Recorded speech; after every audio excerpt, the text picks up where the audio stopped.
Digital India के युग में, 5G के युग में, कंप्यूटर के युग में, विश्वगुरु वाले देश के युग में, महामानव की सरकार में जब सब काम फटाफट होते हैं तो फिर चुनाव आयोग इलेक्शन कमीशन का डेटा रिलीज करने में 4 दिन क्यों लगा देता है भाई।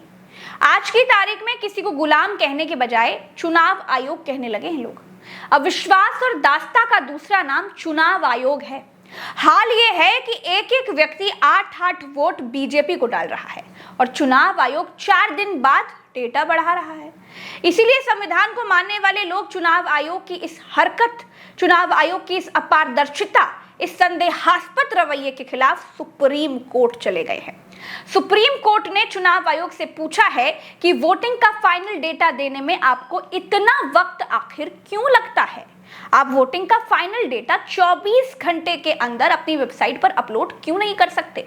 एडीआर की याचिका पर सीजेआई चंद्रचूड़ ने चुनाव आयोग से साफ साफ शब्दों में कह दिया है कि जरूरत पड़ी तो सुनवाई के लिए रात भर बैठेंगे। आप बताइए कि आप डेटा देने में इतनी देरी क्यों लगा रहे हैं भैया। सीजेआई चंद्रचूड़ की अध्यक्षता वाली कमेटी ने चुनाव आयोग को फटकार लगाई है। पहले चरण का फाइनल डेटा 11 दिन के बाद और दूसरे चरण का फाइनल डेटा 4 दिन के बाद अपलोड हुआ।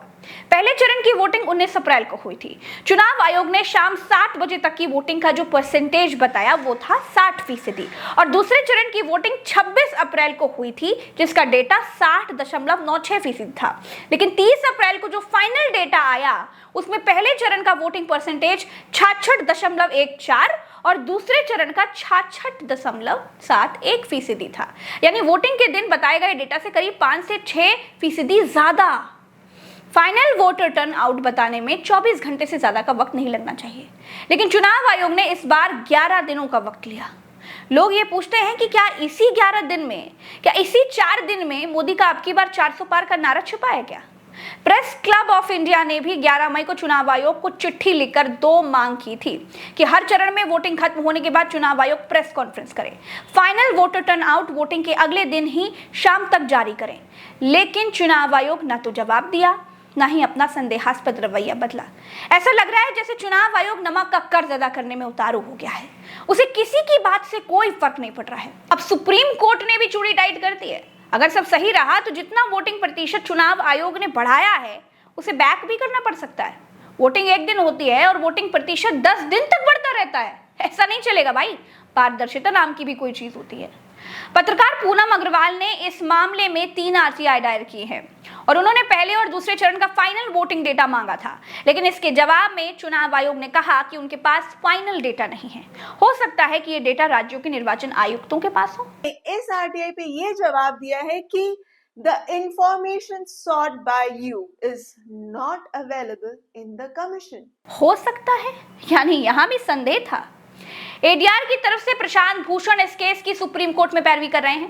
पहले चरण का जो फाइनल वोटिंग डेटा आया उसमें 1 करोड़ वोट की बढ़ोतरी देखने को मिली है। सुप्रीम कोर्ट ने चुनाव आयोग को जवाब देने के लिए 24 मई तक का समय दिया है, यानी कि छठे चरण की वोटिंग से 1 दिन पहले 24 मई को फिर से सुनवाई होगी और घमंड में चूर चुनाव आयोग को जवाब देना होगा। सुप्रीम कोर्ट ने चुनाव आयोग से पूछा है कि वोटिंग प्रतिशत के आंकड़े वेबसाइट पर अपलोड करने में इतनी देरी क्यों भाई। अदालत ने चुनाव आयोग से पूछा है कि आप किस आधार पर अस्थायी मतदान प्रतिशत, यानी वो वोटिंग टर्नआउट जो वोटिंग के दिन ही शाम को आ जाते हैं, वो आप जारी करने में इतना देर क्यों लगाते हैं। क्या ये डेटा फॉर्म 17C पर आधारित होता है, और अगर होता है तो इसे वेबसाइट पर अपलोड करने में क्या परेशानी है। दोस्तों, वोटिंग परसेंटेज के वो आंकड़े जो वोटिंग के दिन जारी होते हैं, वो आंकड़े जिसे चुनाव आयोग फाइनल आंकड़ा कहता है, उनमें बड़ा अंतर देखने को मिला है। जब चुनाव आयोग पूरी तरह से निष्पक्षता का दावा करता है तो फिर आंकड़े देने में इतनी देरी क्यों।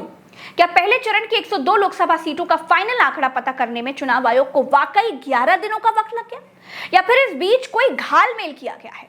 क्या यह सिर्फ लापरवाही है। अब 24 मई को सुप्रीम कोर्ट इस मामले की आगे की सुनवाई करेगा और चुनाव आयोग को 24 तारीख को जवाब देना होगा। देखते हैं कि क्या होता है। इस वीडियो में इतना ही। चलते हैं। राम राम तो सलाम। जय हिंद।